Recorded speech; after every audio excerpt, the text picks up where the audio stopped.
Boa noite, eu me chamo Gustavo Peixoto, eu sou farmacêutico pela Uniabel, mestre em farmacologia e química medicinal pela UFRJ. Eu tenho 5 anos de experiência em projetos de pesquisa e desenvolvimento por Farmanguinho e Fiocruz e atualmente sou membro do Laboratório de Desenvolvimento e Validação Analítico. E, além disso, estou me especializando em tecnologias industriais farmacêuticas com um projeto de implementação de metodologias ágeis em ambientes de pesquisa e desenvolvimento. Então, por conta dessa minha formação e experiência e vivência em indústria farmacêutica, tenho afinidade por disciplinas como farmacologia, química medicinal, toxicologia, química orgânica, tecnologias industriais farmacêuticas, controle de qualidade, garantia de qualidade, também gestão de projetos e assuntos regulatórios.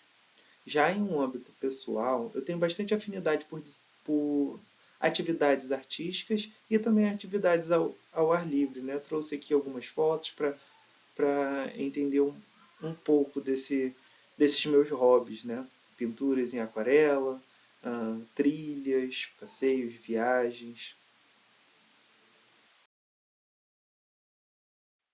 A disciplina escolhida para a aula de hoje foi a química medicinal, mais especificamente a interação fármaco-receptor.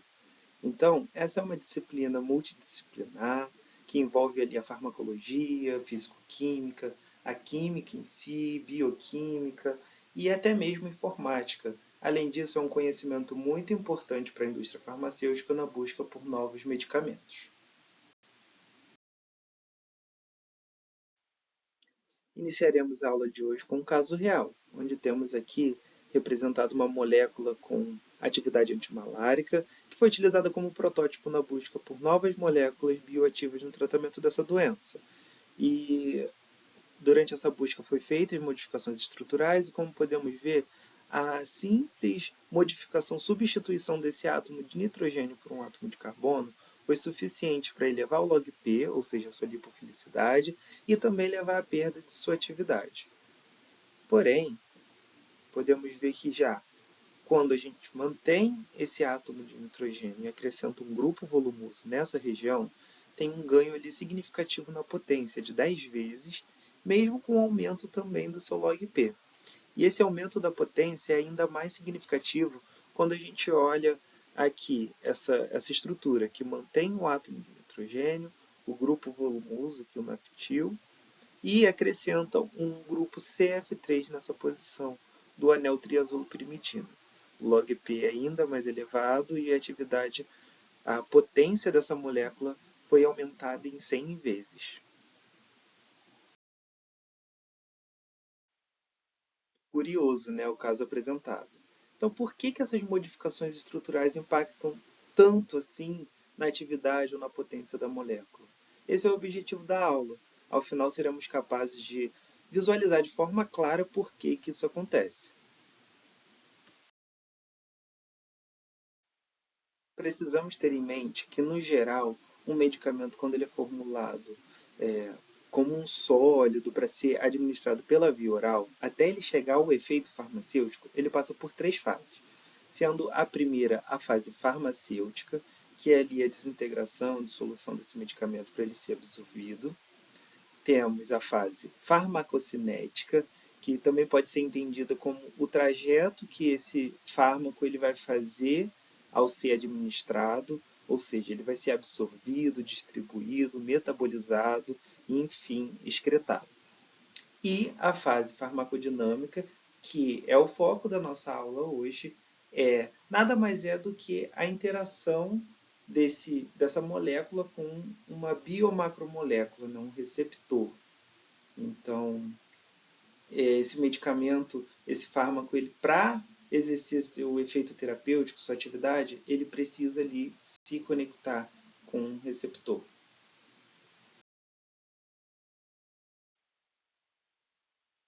Então, essa definição de um fármaco que precisa de um receptor para se ligar para exercer a sua atividade nada mais é do que aquilo que a gente já viu lá na farmacologia. São fármacos estruturalmente específicos. Então, para que essa interação aconteça, depende única e exclusivamente da disposição dos grupos funcionais dessa molécula e do arranjo espacial dela, que deve ser complementar ao sítio de ligação. Né? Então, quando ele encontra ali o receptor, essa molécula ela deve ser capaz de se conectar, formando ali essas interações. Aí você deve estar se perguntando, mas professor, o que acontece depois que esse fármaco liga no receptor? Então eu trouxe aqui esse modelo proposto pelo alemão Emil Fischer, que é muito simples, mas é muito didático, né? Ele não representa tudo o que acontece, mas ele serve para ilustrar muito bem o que pode acontecer, as situações de quando acontece essa interação, né?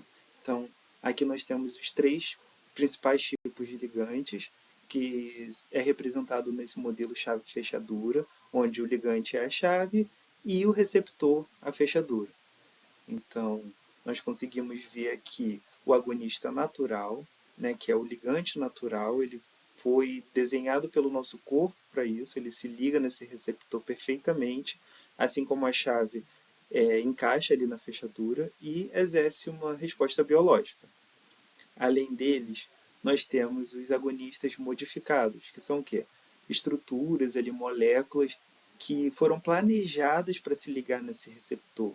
Então, ela tem ali grupos funcionais, pontos farmacofóricos, que promovem ligações nesse receptor e, apesar de não se encaixar perfeitamente bem como o ligante natural, ele exerce ali uma resposta biológica, seja ela total ou parcial. E última situação proposta ali por esse modelo é o antagonista, né, que os grupos funcionais estão dispostos ali para se ligar nesse receptor, mas essa ligação ela não desencadeia nenhum tipo de resposta, ela não abre a porta.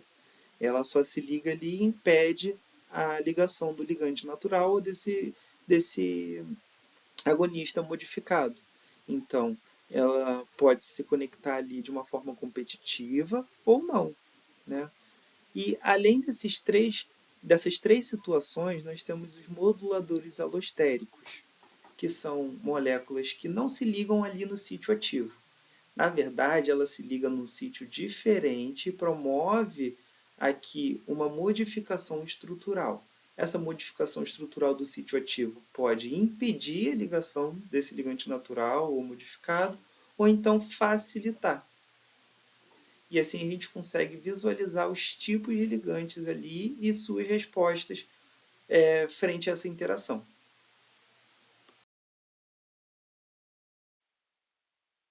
Bom, pessoal, como eu mencionei algumas vezes ao longo da aula, essa interação fármaco-receptor depende ali da disposição dos grupos funcionais do fármaco. E a gente vai conseguir ver isso um pouquinho melhor a partir de agora.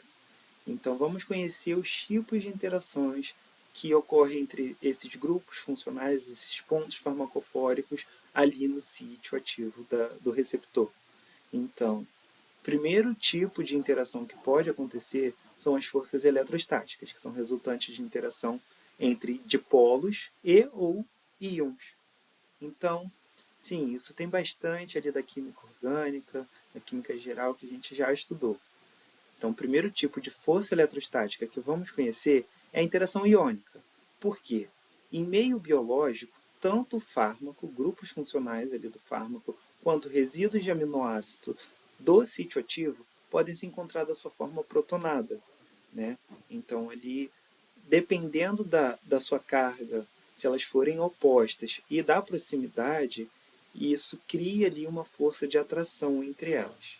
Como, por exemplo, aqui o anti-inflamatório não esteroidal, que quando chega ali próximo da COX, né, do seu sítio ativo, essas moléculas elas se encontram na sua forma protonada e ocorre ali essa interação com o receptor. Além dessa força eletrostática de interação iônica, existe também a interação dipolo-dipolo. Para quem não lembra, o que é um dipolo? É uma molécula que ela não é carregada, mas ela apresenta entre os átomos uma diferença de eletronegatividade. Eletronegatividade nada mais é do que a capacidade do átomo de atrair os elétrons para mais próximo de si, né? Então gera ali uma carga parcial, uma densidade eletrônica. Então, como podemos ver, é representado por esse símbolo delta menos ou delta mais, e também, quando opostos e próximos, gera ali uma força de atração entre elas, promovendo esse tipo de interação.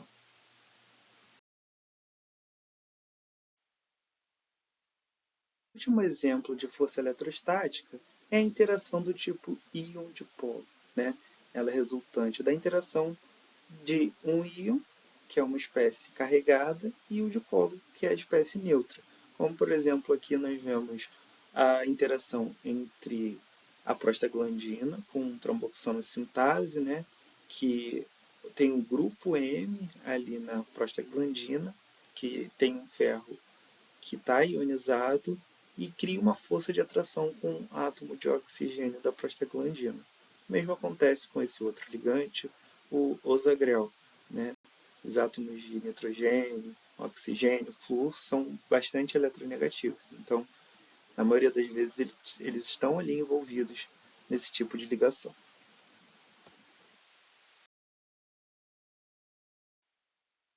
Além das forças eletrostáticas, nós temos também as interações hidrofóbicas, que individualmente elas são fracas, mas nem por isso elas deixam de ser importantes, né? Elas são formadas por cadeias ou subunidades apolares, e o que acontece, como a gente vê aqui na imagem, é que essas cadeias apolares elas normalmente ficam solvatadas por moléculas de água, e quando elas se aproximam, elas causam ali uma desordem nessa estrutura que organizacional da água e tendem a ficar mais próximas, né? Formando ali uma atração, mesmo que fraca, acontece. Mas lembrando, não vamos deixar de lado esse tipo de interação porque ela tem também a sua importância. Chegamos agora na interação não covalente mais importante do meio biológico. Isso porque essa é uma ligação forte, né? Dentre as que a gente viu até agora é a mais forte e ela acontece de uma forma reversível. Ou seja, o fármaco chega ali no sítio ativo, ela se liga, exerce sua atividade e depois se desliga sem nenhum problema. Então, essa é uma interação que acontece através de átomos eletronegativos com hidrogênio, ou seja, flúor, oxigênio, nitrogênio e enxofre. Para a hora da prova, a gente lembra como os FONs. Então, existem os doadores de ligação de hidrogênio, que são os grupos OH, hidroxila, amina, NH, e difluormetila. Mas aqui o que acontece com esse grupo? A ligação carbono-hidrogênio, ela não,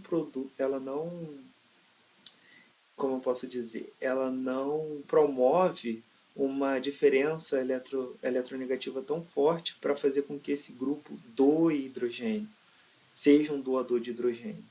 Mas a eletronegatividade dos dois átomos de flúor é tão forte que favorece esse grupo fazer esse tipo de interação, né? Favorece ali ele ser um doador de hidrogênio. Além disso, nós temos os aceptores de ligação de hidrogênio. São representados pelo oxigênio, enxofre e nitrogênio. Aqui nós temos um esquema onde é possível ver algumas dessas ligações com resíduos de aminoácido.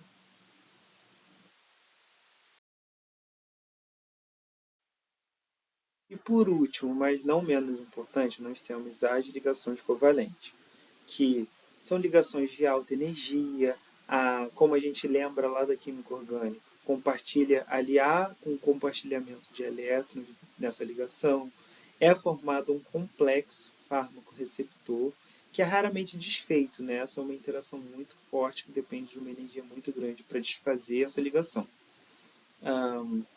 Para que essa ligação aconteça, é necessário ter um grupo com caráter eletrofílico ou nucleofílico. O que acontece é que a gente tem que ter bastante cuidado com esse tipo de ligação, porque a gente tem que lembrar que em meio biológico nós temos muitos resíduos de aminoácido, temos muitos bionucleófilos, então essa molécula que tem um grupo muito hidrofílico, ela pode se ligar em um alvo não desejado, promovendo assim um efeito colateral, um efeito não desejado. E aqui nós temos o mecanismo proposto para inibição da prostaglandina pelo AAS, né, que é um anti-inflamatório, que essa interação ela é formada através de uma interação, de uma ligação covalente. Então, pessoal, chegamos ao final da aula e como objetivo proposto, vamos entender agora por que aquelas simples modificações estruturais impactaram assim na atividade. Então, como a gente viu, esse átomo de nitrogênio ele é importante para a atividade, que a sua substituição é capaz de inativar a molécula. Isso porque ele funciona como um aceptor de hidrogênio, ou seja, ele promove ali uma interação importante. Além disso, a outra substituição que vimos, a outra modificação que vimos foi a adição desse grupo volumoso naftil nessa região. Então, como nós vimos, esse grupo ele é capaz de promover interações hidrofóbicas. Além disso, nós vimos a modificação aqui a adição do CF3, que é um outro grupo que promove ali a interação de hidrogênio. Então, isso a gente entende que esse grupo, essa região aqui é a região farmacofórica, ou seja, ela é crucial para a atividade. As modificações feitas nessa região ou acabaram ali com a atividade ou então aumentaram em até 100 vezes.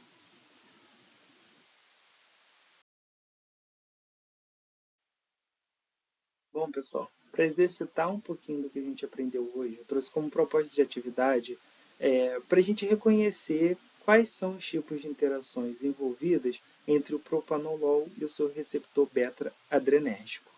Né? Esse grupo não é desconhecido para a gente, é a naftila, é um grupo volumoso e com propriedade hidrofóbica, né? Com característica hidrofóbica que interage com esse sítio ativo através de interações hidrofóbicas. E nesse bolsão também podemos ver que tem um resíduo de aminoácido aspartato, que interage como aceptor de hidrogênio, formando aqui uma interação com o hidrogênio da hidroxila do propanolol.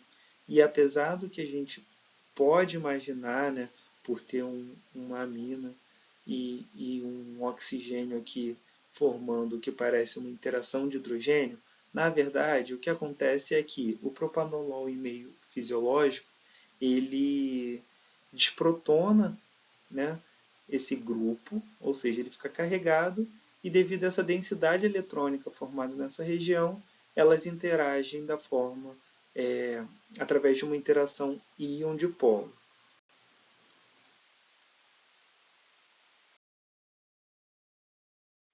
Pessoal, como atividade complementar, eu vou pedir de vocês um trabalho em grupo, onde cada grupo deverá escolher 3 fármacos que ajam por diferentes tipos de mecanismos de ação, façam diferentes tipos de interação com o receptor, e esse trabalho deverá ser apresentado na forma de uma resenha, contendo elementos não textuais, onde vocês vão pesquisar na literatura, através de fontes confiáveis, o mecanismo de ação desses medicamentos, quais tipos de interações eles fazem com seus receptores e também destacar os grupos farmacofóricos presentes nas moléculas. Como indicação de literatura, caso queiram se aprofundar ainda mais no assunto, trouxe aqui 2 livros que são bastante fáceis de ler, tranquilos, tem uma leitura leve, que é a Química Medicinal e as Bases Moleculares da Ação dos Fármacos, e o Katzung, né, que é um livro de farmacologia básica e clínica.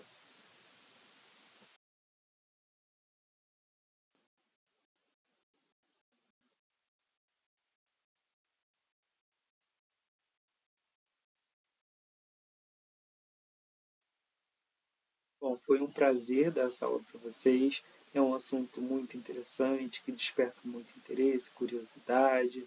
Então, fico à disposição para esclarecer qualquer dúvida. Agradeço a oportunidade. Muito obrigado e até a próxima.